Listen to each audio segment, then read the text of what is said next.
guys, today let's teach you how to make toys. First, kita nyo to. Dapat may ganito kayo o kaya ganito. Lagyan nyo yan ng clay dough. Ako meron na. Ite-trace natin ng dalawang tao. Ito guys, tapos kulayan nyo na lang, tapos igugunting nyo. Ganyan guys, ganyan.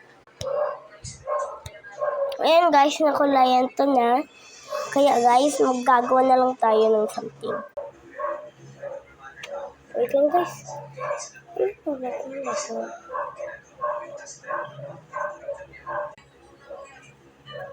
Ayan guys, nakat ko na dapat 2 pieces.